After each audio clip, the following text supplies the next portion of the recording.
ইন্ডিয়ার একটা দীর্ঘমেয়াদের পরিকল্পনা ছিল পাকিস্তানকে, পাকিস্তানের রাজনৈতিক নেতাদেরকে পাকিস্তানের জনগণের বিরুদ্ধে ঘৃণা এবং একটা দানবায়ন প্রকল্প জানানো, মানে তাদেরকে দানব হিসাবে উপস্থাপন করা পৃথিবীর সামনে। ভারত পাকিস্তানের প্রতিনিধিত্ব করে এমন নেতাদের, যেমন ধরেন মোহাম্মদ আলী জিন্নাহ, উনাকে দুষ্টু, বিভ্রান্ত, দুর্নীতিগ্রস্ত হিসেবে উপস্থাপন করে। জিন্নাহর মতো একজন রাজনৈতিক নেতা পৃথিবীর ইতিহাসে বিরল। এইটা ওদের এমন একটা মনস্তাত্ত্বিক কৌশল যে তার শত্রু খুবই খারাপ মানুষ, এইটা প্রচার করা। পাকিস্তানিদের ডেমোনাইজেশন করার একটা ইন্ডিয়ান প্রজেক্ট, এটা তারা আওয়ামী লীগকে শিখাইছে খুব ভালোভাবে। আওয়ামী লীগ একটা বিষাক্ত মূর্খ বাহিনী তৈরি করছে যারা পাকিস্তানি ঘৃণা ছড়ায়। এদের একটা প্রিয় বাক্য পাকি বীর্য, মানে এই লোককে জন্ম দিছে যে সে পাকিস্তানি। শেখ হাসিনার কথিত পিতা শেখ মুজিব পাকিস্তানি নাগরিক ছিল না?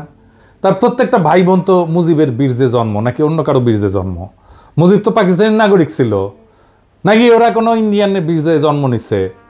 হাসিনার ভাই বোনেরা নাকি সেই গল্প সত্য যে মুজিবের আসল নাম দেবদাস চক্রবর্তী? হ্যাঁ, এই যে দেখেন মেঘমাল্লার স্লোগান দেয়, জানি জানি সবই জানি, সাদিক কায়েম পাকিস্তানি। শুনেন,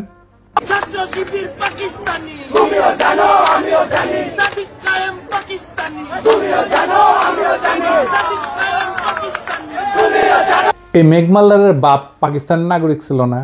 ওর বাপের পাকিস্তানি পাসপোর্ট ছিল না? নাকি ওর বাপের জন্ম বাংলাদেশ সৃষ্টির পরে? ওর বাপ জন্মাইছিল 1953 সালের 10ই নভেম্বর, তার মানে তো পাকিস্তান আমলে জন্ম নিছে। ওই মেঘমাল্লারের দাদা ও কেন পাকিস্তানে থাকিছিল, ইন্ডিয়া যায়নি কেন? সুযোগ তো ছিল। নাকি পাকিস্তানে থাকাও পাকিস্তানের নাগরিক হইয়াও তারা পাকিস্তানি না, ছাত্র শিবির পাকিস্তানি? তো ছাত্র ইউনিয়ন পাকিস্তানি ছিল না? যে ছাত্র ইউনিয়ন 1969 সালের 25শে আগস্ট বিবৃতি দিয়ে বলছে জামাত ইসলামী পাকিস্তানের অস্তিত্বের বিরোধী। ওর নিজের দল পাকিস্তানের অস্তিত্ব রক্ষায় দিওয়ানা ছিল। পুরো পত্রিকা দেখান ইডিএস সাহেব, পরে আবার কইতে পারে আমরা এডিট করে বানাইছি। দেখান ছাত্র ইউনিয়নের নাম দেখান, ছাত্র ইউনিয়নের নেতাদের নাম দেখান, প্রেসিডেন্ট সেক্রেটারির নাম দেখান। ছাত্র ইউনিয়ন শুধু না, বিপুল বিক্রমে মুজিববাদী ছাত্রলীগও পাকিস্তানের অস্তিত্ব রক্ষায় দিওয়ানা হয়েছিল। এখন পাকিস্তান খুব খারাপ। 1969 সালের 25শে মার্চ আইয়ুবের পতন হয়ে গেছে, মানে গণ অভ্যুত্থান হয়ে গেছে। তারপরের ঘটনা, তারপরে এই বিবৃতি দিচ্ছে 5 মাস পরে পাকিস্তানি রক্ষায় দিওয়ানা। তাও তারা পাকিস্তানি না, অন্যরা পাকিস্তানি। হ্যাঁ, কারণ ওই ডেমোনাইজেশন প্রজেক্ট, পাকিস্তানকে ডেমোনাইজ করা। শাসক হিসাবে পাকিস্তান খারাপ কাজ করে না এরকম না, অবশ্যই করছে। আমরা প্রয়োজনে সেটা সমালোচনা করব, কোনো অসুবিধা নাই। কিন্তু যেই কাজটা করে নাই, আমি কি তারে সেই কাজের দায় দিতে পারি? নাকি সেটা দেওয়া উচিত? আর যখন একজন যে কাজটা করে নাই সেই কাজের দায় তার উপরে চাপায় দেওয়া হয়, তখন তো তার উদ্দেশ্য নিয়ে আমার প্রশ্ন তোলা উচিত। আমার তো তখনই মনে হওয়া উচিত পাকিস্তান যদি এতই খারাপ হয় তাহলে মিথ্যা অভিযোগ কেন দেওয়ার দরকার হইল? মিথ্যা অভিযোগ তো দেওয়ার দরকার নাই। যারা কারো নামে মিথ্যা অপবাদ দেয় তাদের সাথে তো কোনো ডিল করাই উচিত না, তাদের কোনো কথা শোনাই উচিত না, তাদের উপরে আস্থা রাখাই উচিত না। আজকে আমরা এমন একটা অতি জঘন্য মিথ্যাচার নিয়ে আলাপ করব যেটা ইন্ডিয়া শিখাই দিছিল, আর সেই একই মিথ্যাচার বিএনপি চালাই যাইতেছে আজকেও। সেটা জানতে হইলে একটু পিছনে ফিরে যাইতে হবে, সেই 1971-এ। আসেন আগে আমরা সেই গল্পটা শুনে আসি। 1971-এ বীরশ্রেষ্ঠ মতিউর রহমানের গল্প। বীরশ্রেষ্ঠ মতিউর রহমান গত পরশু ওনার মৃত্যুবার্ষিকী ছিল। 1971 সালের 20শে আগস্ট পশ্চিম পাকিস্তানের করাচির কাছে মাসরুর বিমান ঘাঁটিতে ওই সময় তিনি পোস্টেড ছিলেন। মার্চে যখন যুদ্ধ শুরু হয় তখন কিন্তু তিনি পূর্ব পাকিস্তান মানে বাংলাদেশেই ছিলেন। উনি তখন এইখানে ছুটিতে ছিলেন, তখন জয়েন করেন নাই যুদ্ধে। পরে যখন পাকিস্তান এপ্রিল মে মাসের মধ্যে মোটামুটি সামরিক বাহিনী, পাকিস্তানি সামরিক বাহিনী কন্ট্রোল প্রতিষ্ঠা করে, তখন মতিউর রহমান পশ্চিম পাকিস্তান নিজের ইউনিটে চাকরিতে ফিরে যায়। সেইখানে তাকে ইনস্ট্রাক্টর হিসেবে পোস্টিং দেওয়া হয়। তিনি তরুণ পাইলটদেরকে বিমান চালানো শিখাইতেন। পরে 20শে আগস্ট উনি একজন তরুণ পাকিস্তানি ট্রেনি পাইলট, যার নাম ছিল রশিদ মিনাজ, বীরশ্রেষ্ঠ মতিউর রহমানের ইনস্ট্রাক্টর ছিলেন। তার সাথে একটা P-33 বিমান, যেটা পাইলটদের ট্রেনিংয়ে ব্যবহার করা হয়, সেটাতে একসাথে ওনারা ফ্লাই করতেছিলেন। P-33 কিন্তু কোনো যুদ্ধ বিমান না, এটা খালি ট্রেনিংয়ের কাজে ব্যবহার করা হয়। এই বিমানে রশিদ মিনাজের ট্রেনিং ফ্লাইটের সময় মতিউর রহমান ব্যাকসিটে ইনস্ট্রাক্টরের কন্ট্রোল ব্যবহার করে প্লেন নিয়ে ইন্ডিয়ার দিকে রওনা দেন। 71 সালে পশ্চিম পাকিস্তান থেকে অন্য যে সমস্ত বাঙালি অফিসার, যেমন মেজর ডালিম, নূর, কর্নেল তাহের, মঞ্জুর, পালায় ভারতে গিয়ে যুদ্ধে যোগদান করে। ওরা কিন্তু স্থলপথেই পালাইছে। মতিউর আকাশপথে পালানোর পরিকল্পনা করে। আকাশপথে ট্রেনিং বিমান নিয়ে পালানোর সময় রশিদ মিনহাজ যখন আসল উদ্দেশ্য টের পায়, তখন ককপিটের দুইজনের মধ্যে ধস্তাধস্তি হয়, এর ফলে প্লেনটা ক্র্যাশ করে, দুজনেই মারা যায়। ভারতে পাকিস্তানের বিমান নিয়ে যাওয়া নিজের জীবন দিয়ে ঠেকানোর জন্য পাকিস্তান রশিদ মিনহাজকে তাদের সর্বোচ্চ বীরত্ব সূচক পদক নিশানে হায়দার এটা প্রদান করে। মতিউর রহমানকে বাংলাদেশ বীরশ্রেষ্ঠ খেতাব প্রদান করে। দুইজনেই দুই দেশের দুই শ্রেষ্ঠ খেতাব পায়। মতিউর রহমানকে পাকিস্তানে কবর দেওয়া হয়। 2006 সালে বেগম খালেদা জিয়ার অনুরোধে পাকিস্তান মতিউর রহমানের মৃতদেহ বাংলাদেশকে হস্তান্তর করে এবং তার মৃতদেহ এনে দেশে মিরপুরে শহীদ বুদ্ধিজীবী কবরস্থানে দাফন করা হয়। এই পর্যন্ত ইতিহাস বর্ণনায় পাকিস্তান আর বাংলাদেশের পক্ষে কোনো দ্বিমত নাই, দুই পক্ষই একমত এইরকমই একটা ঘটনা ঘটছিল। কিন্তু এর পরের কি হইল? এটা জঘন্য মিথ্যাচারের ইতিহাস। বাঙ্গু প্রগতিশীল চেতনাজীবীরা এতই জঘন্য প্রতারক যে তারা হেন কিছু নাই যেটা নিয়ে জঘন্য মিথ্যাচার করে নাই। তারা সব জায়গায় পাকিস্তানিদের জানোয়ারের মতো করে চিত্রায়ন করে ডাহা মিথ্যা কথা চড়াইছে। তাদের গুরু ইন্ডিয়ার শিক্ষাই হচ্ছে মিথ্যা কথা বলা। মতিউর রহমানের কবর নিয়ে একটা জঘন্য মিথ্যা বানোয়াট কথা বাঙ্গু মহলে প্রচলিত। সেটা হইতেছে পাকিস্তানিরা নাকি মতিউর রহমানকে কবর দিয়ে তার কবরের ফলকে লিখে রাখছিল, ইধার শো রাহা হায় এক গাদ্দার, মানে এইখানে এক বিশ্বাসঘাতক শুয়ে আছে। এটা একদম সবার মুখে মুখে প্রচলিত। আপনি সার্চ দিলে, ফেসবুকে সার্চ দেন, গুগলে সার্চ দেন, এটা আপনি পাবেন। বিএনপির অফিসিয়াল ফেসবুক পেজে এই কথা ছড়ানো হয়েছে। দেখেন কি লিখছে, পাকিস্তানে একটি কবরের উপরে লেখা ছিল ইধার শো রাহা হায় এক গাদ্দার। বাংলা অর্থ, এখানে শুয়ে আছে এক বেঈমান। পাকিস্তানের সেই গাদ্দারটি কে তা কি আমরা জানি? তিনি বাংলাদেশের বীর শ্রেষ্ঠ মতিউর রহমান। দীর্ঘ 35টি বছর পাকিস্তানের মাটিতে চরম ঘৃণা ভরে শায়িত ছিলেন আমাদের মুক্তিযুদ্ধের এই নায়ক। 2006 সালে তৎকালীন প্রধানমন্ত্রী বেগম খালেদা জিয়ার ঐকান্তিক প্রচেষ্টায় বীরশ্রেষ্ঠ মতিউর রহমানের দেহাবশেষ বাংলাদেশে ফিরিয়ে আনা হয় এবং পরিপূর্ণ মর্যাদায় দেশের মাটিতে দাফন করা হয়। বাংলাদেশে তার মৃতদেহ আসা পর্যন্ত খালেদা জিয়া এয়ারপোর্টে অপেক্ষা করছিলেন। হে মৃত্যুঞ্জয়ী, তোমার আত্মবলিদানের বিনিময়ে আমরা পেয়েছি একটি স্বাধীন মানচিত্র। তোমাকে আমরা ভুলি নাই, ভুলব না। তুমি আছো লক্ষ কোটি বাঙালের হৃদয়ের গভীরে শ্রদ্ধাঞ্জলি। হ্যাঁ, পুরা আওয়ামী বয়ান। আওয়ামী লীগ তো জাউরার জাউরা, তারা বলতে পারে, কিন্তু বিএনপি কেন? যেই বিএনপি দাবি করে তারা মতিউর রহমানের মরদেহ বাংলাদেশে নিয়ে আসছে পাকিস্তান থেকে, তারা মতিউর রহমানের কবর দেখে নাই। ওখানে লেখা ছিল যেখানে গাদ্দার শুয়ে আছে, তারা অপমান করে কবর দিছিল পাকিস্তানিরা। মতিউর রহমানের কবরে আসলে কি লেখা ছিল? আজকে এপিসোডে ভুয়া মিথ চিরতরে জয় বাংলা করে দেব। বিএনপি কি পাকিস্তানে গিয়ে দেখে এসেছে মতিউর রহমানের কবরে কি লেখা ছিল? যাওয়ার তো কথা, কারণ ডেড বডি নিয়ে আসার সময় তো গেছিল কেউ না কেউ। আর দেখে যদি বুঝতে না পারস, নাই জানস, তাহলে ডা মন করা মিথ্যা কথা সরাস কেন? আজকে বিএনপিদের পাকিস্তানের মাসরুর বিমান ঘাঁটিতে অবস্থিত মতিউর রহমানের অরিজিনাল কবরের ছবি আর সেটার ফলক দেখাবো। দেখেন, সবাই দেখেন, মার্বেল পাথরের ফলকে যেটা লেখা আছে আরবিতে বিসমিল্লাহির রহমানির রহিম, এর নিচে লেখা নাম্বার 1, র্যাঙ্ক ফ্লাইট লেফটেন্যান্ট, নাম মতিউর রহমান, মৃত্যু তারিখ 20 আগস্ট 1971। হারামজাদারা এখানে কই লেখা দেয় যে এখানে গাদ্দার শুয়ে আছে? এখানে দেখেন সেই কবরের ছবি, আর সেই কবর তুলে বাংলাদেশে পাঠানো হচ্ছে তার ছবি। এডিটর সাহেব দেখায় দেন এটা সেই সময়ের ছবি যখন তার দেহাবশেষ তুলে বাংলাদেশে পাঠানো হইতেছে। নিচে দেখান, বিএনপি বিসমিল্লাহির রহমানির রহিম না বইলে বক্তৃতা শুরু করে না, কিন্তু বিসমিল্লাহির রহমানির রহিম যখন সামনে দেখে এটা পইরা বুঝতে পারে না।